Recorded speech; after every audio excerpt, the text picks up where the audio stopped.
Lihat rumusnya ya. Saya pernah praktekkan rumus ini dan Masya Allah luar biasa. Kalau Anda menghadapi masalah dalam hidup, orang mengatakan semua ini gak ada solusi, gak mungkin ini. Maka ini tanda dari Quran pertama kali, langsung tinggalkan opini orang, langsung mohon kepada Allah. Jadi kadang-kadang Allah kirimkan pada kita ujian supaya kita menyebut namanya. Baik, orang yang sholatnya benar, dijamin langsung oleh Al-Quran, hidupnya cenderung lebih mudah. Lihat kalimatnya. Saya mau turunkan sebentar. Allah akan berikan solusi pada setiap persoalan yang ia alami, sehingga hidupnya cenderung lebih mudah. Bahkan terkait dengan rezekinya, Allah berikan dari sisi bahkan yang tidak ia duga. Lihat ayatnya, Quran surah 65 At-Talaq, di akhir ayat kedua, di awal ayat ketiga. Perhatikan. Lihat rumusnya, saya turunkan. Perhatikan persamaannya. Wa may yattaqillaha, siapa yang bisa meningkatkan takwanya kepada Allah, teman-teman fokus, yaj'al lahu makhrajan, kami akan berikan jalan keluar, solusi dari seluruh persoalan yang ia alami. Ingat, tidak ada alif lam di situ. Makhrajan, nggak ada alif lamnya. Artinya umum, luas. Di Anda punya masalah apapun dalam kehidupan, sepanjang bisa meningkatkan takwa kepada Allah, maka Allah akan jadikan masalah Anda lebih mudah. Lihat rumusnya teman-teman ya. Lihat rumusnya, ini kadang dianggap seperti ringan, padahal ini inti. Sederhana kata Quran, kalau Anda sedang punya masalah, ingin diatasi dengan mudah, maka sesungguhnya solusinya itu tidak mahal, tenaganya tidak banyak. Anda coba tingkatkan takwa, ini Allah urai. Jadi kalau Anda sedang punya masalah dalam kehidupan, nggak pernah tuntas-tuntas, padahal barangkali bukan berarti Anda nggak bisa menyelesaikannya. Coba cek, mungkin ini masalahnya. Anda itu champion, kan? Dalam pekerjaannya juara. Tapi kok di rumah masalah kecil yang orang lain cuma bisa senyum selesai, Anda nggak tuntas-tuntas. Mungkin masalahnya bukan karena Anda nggak bisa, tapi ini mungkin persoalannya. Hati-hati. Tidak ada manusia yang tidak punya masalah dalam kehidupan. Pasti itu. Lihat persamaan Qurannya. Quran surah kedua, ayat 155. Posisi paling kiri sebelah atas. وَلَنَبْلُوَنَّكُمْ بِالشَّيْءٍ, dan setiap orang yang hidup pasti akan diuji dengan masalah. Hidup sama dengan persoalan. Allah berikan masalah bukan ingin menjadikan kehidupan bermasalah, tapi untuk meningkatkan kualitas kehidupan orang yang dimaksudkan. Sebab kalau nggak ada masalah, nggak bisa kita belajar dengan itu untuk meningkatkan diri kita. Kalau anak SD nggak ada ujian, bagaimana bisa masuk SMP? Kalau anak SMP nggak diuji dengan persoalan-persoalan, bagaimana bisa lulus SMA? Dan seterusnya. Jadi persamaannya, orang yang hidup pasti punya masalah. Anda pun nih kelihatan tenang-tenang, nyamannya, belum tentu nggak punya masalah. Ada.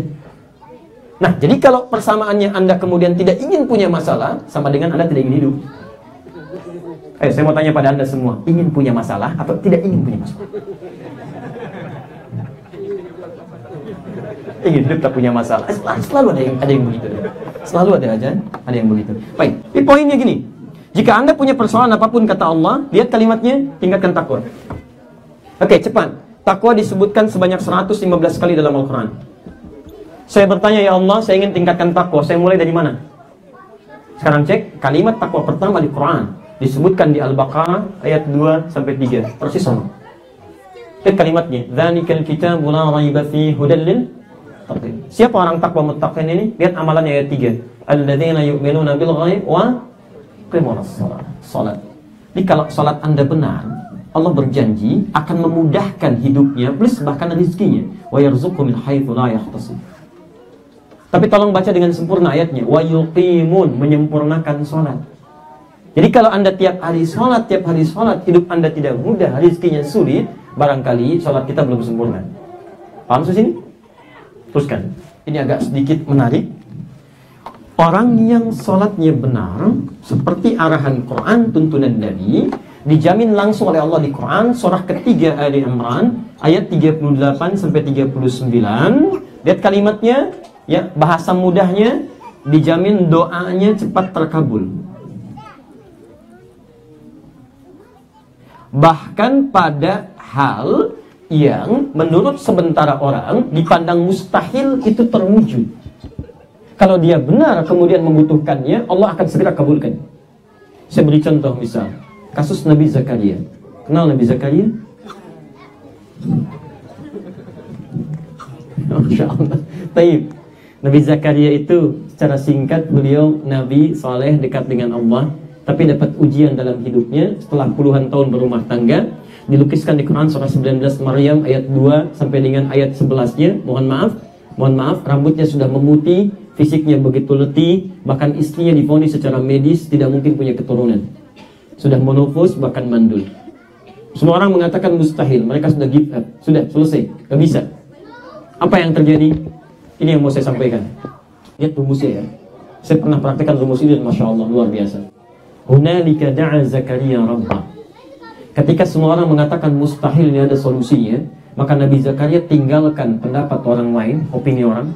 Beliau langsung berfokus bermunajat pada Allah. Kami harbi. Ini rumus pertama. Kalau Anda menghadapi masalah dalam hidup, orang mengatakan semua ini gak ada solusi, gak mungkin ini. Maka ini tanda dari Quran pertama kali, langsung tinggalkan opini orang, langsung mohon kepada Allah. Ini tanda cinta Allah, langsung ingin memberikan pada kita tanpa campur tangan makhluk manapun. Ingat ini ya. Di kadang-kadang Allah kirimkan pada kita ujian supaya kita menyebut namanya. Anda jarang menyebut nama Allah, diberikan misalnya masalah di pekerjaan, belum nyebut juga kasih sakit, belum nyebut juga belum ada obatnya, belum nyebut juga gak ada solusinya. Kalau sampai titik ini Anda belum menyebut juga, Anda perlu dikasih apa lagi supaya menyebut nama Allah? Ini poin terbesarnya. Maka Nabi Zakaria mengajarkan langsung masuk ke mihrab, beliau berdoa kepada Allah. Qala rabbi habli min ladunka dzurriyyatan thayyibah. Ya Allah yang maha pemberi tanpa punya batas. Sifat yang memberi tanpa punya batas disebut dengan Wahhab. Kalimatnya habli. Innaka sami'ud du'a. Ya Allah, mereka katakan saya nggak bisa punya anak ya Allah. Ya, maka saya mohon kepadamu saja yang nggak mungkin punya batas. Kalau engkau saja yang maha mendengar tidak mengabulkan saya, lantas kepada siapa lagi saya mesti minta? Kapan ini dipanjatkan? Saat sholat.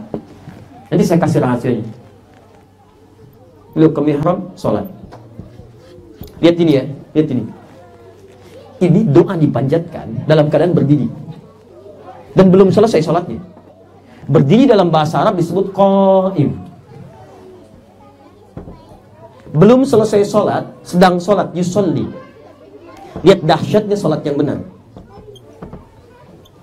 Jadi doanya baru selesai, sholatnya belum selesai. Jadi baru selesai doa, sholat masih sholat, masih berdiri. Tiba-tiba turunlah kemudian malaikat seketika. Fanadatul malaika. Pakai fa. Fa harfu atfin rabitin baina syai'aini bila hudud. Huruf yang merangkai dua peristiwa tanpa jeda. Tanpa jeda. Jadi kalau pakai wawu, selesai doa, agak telat baru jawaban datang. Kalau pakai thumma, selesai sholat masih lama baru doa jawab. Tapi kalau fa, selesai doa, seketika jawaban turun. Fanadatul malaikatu wa huwa qa'imun yusalli fil mihrab. Beliau masih berdiri di dalam mihrabnya. Turun jawaban. Lihat jawabannya. Annallaha yubashshiruka bi Yahya. Allah kasih kabar gembira, kamu akan punya anak. Langsung namanya dikasih oleh Allah, Yahya. Hidup. Yang mustahil menurut manusia, lahir dari rahim seorang perempuan yang divonis monopos dan mandul, bayi yang hidup. Kata Allah, kamu minta sama saya nggak punya yang mustahil, saya kasih hidup dia.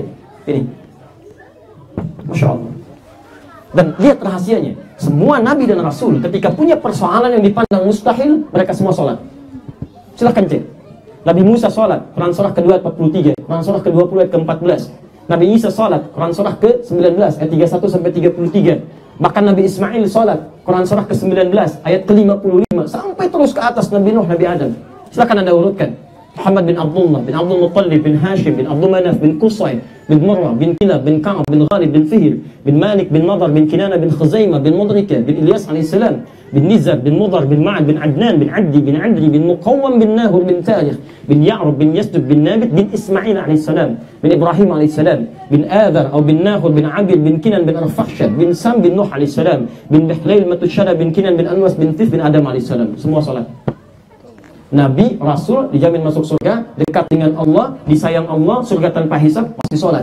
Anda Nabi bukan, Rasul bukan, belum ada jaminan surga, surga belum jelas, amalan berantakan, hisab menegangkan, gak mau sholat. Anda siapa sebetulnya? Nah, ini hal yang sangat penting teman-teman. Nah sekarang coba cek, bukankah setiap sholat kita berdoa? Tadi tarawih 11 rakaat, berapa kali Anda mengucapkan Rabbighfirli, warhamni, wajburni, warfa'ni, warzuqni, dan seterusnya? Berapa yang dikabulkan?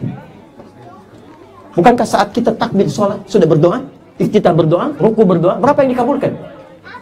Jadi kalau kita setiap hari sholat, ada yang belum terkabul, coba cek, mungkin ada yang salah sholatnya. Nah, karena itu, Saya mau tanya sebentar. Lihat, saya berikan rumus persamaan. Tadi Nabi Zakaria minta saat apa? Ruku atau sujud? Berdiri. Oke. Sekarang perhatikan. Kemuliaan Nabi Muhammad SAW, saking mulianya, menjadikan beliau mendapat satu keistimewaan di antaranya. Allah memberi kesempatan pada umatnya, bahkan menunggu sebelum dia menunaikan sholat. Nabi Zakaria sholat dulu, berdoa, dikabulkan. Umat Nabi Muhammad turun langsung ayat, belum sholat, ditunggu oleh Allah. Mau minta apa? Quran surah kedua ayat 45, posisi paling kanan di pertengahan, agak sedikit ke bawah. Saya turunkan rumusnya, strukturnya begini. 1. Quran surah kedua ayat 45. Permohonannya di Quran surah pertama ayat kelima. Tafsirnya di hadis riwayat Abu Daud, hadisnya qudsi. Abu Daud itu namanya Sulaiman dari Sijistan, dikenal dengan Sulaiman As-Sijistani. Punya kitab Sunan Abu Daud, nomor hadis 649, rawinya Abu Hurairah radhiyallahu taala anhu. Lihat sini.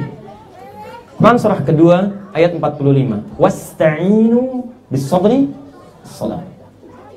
Dan lihat cara menerjemahkannya. Wasta'inu. Dan jika Anda punya persoalan dalam kehidupan, apapun itu, mintakanlah solusinya kepada Allah. Ini adabnya. Ingat teman-teman ya, kalau sedang punya masalah, jangan mengeluh. Karena mengeluh tidak menyelesaikan persoalan. Pilihan Anda cuma dua. 1, sabar, terima itu. Cara bersabarnya ada di Quran, surah kedua, ayat 155 sampai 157. Kemudian turunannya ada di Quran surah kedua ayat 286.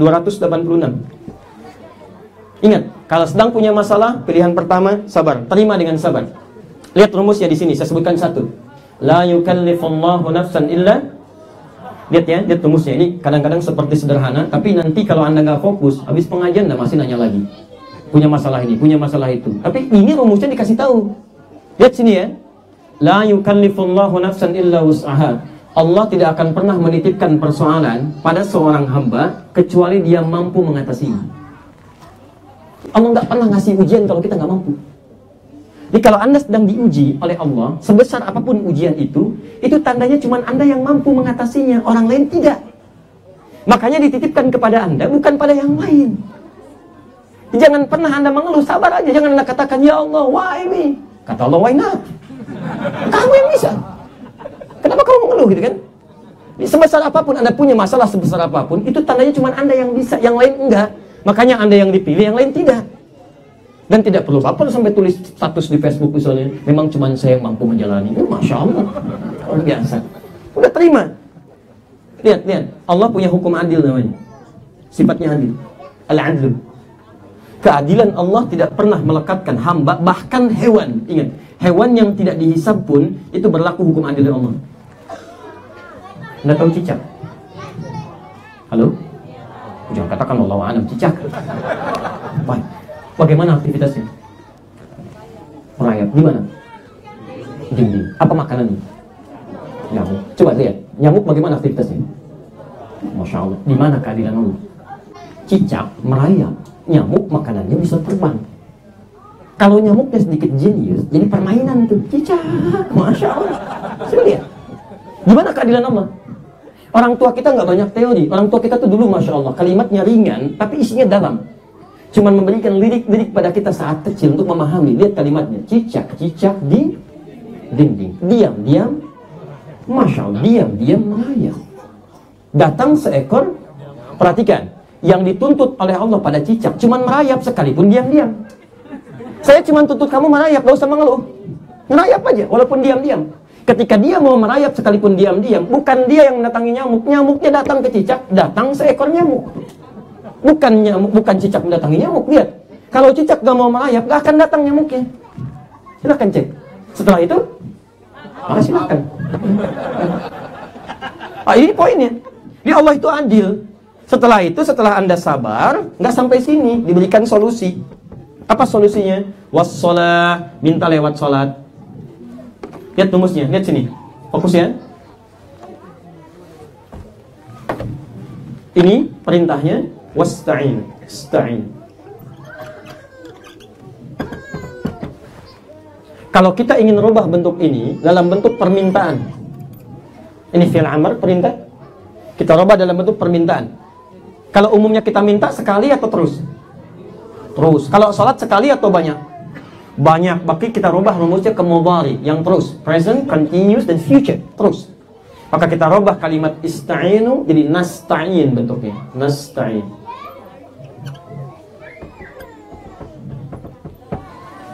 Perhatikan, di sini diperintahkan, ini permohonannya. Maka diperintahkanlah di Quran surah ke-1 ayat ke-5. Iyyaka na'budu wa iyyaka nasta'in. Lihat, ya Allah, sekarang kami sholat menyembahmu dan sekarang kami sedang punya masalah ya Allah. Kami mohon solusinya dari. Teman-teman sekalian, ketika Anda mengucapkan kalimat ini, dijawab oleh Allah di hadis qudsi. Lihat hadisnya di Abu Daud, hadis 649 dari Abu Hurairah radhiyallahu ta'ala anhu. Saya langsung ke ujung hadisnya.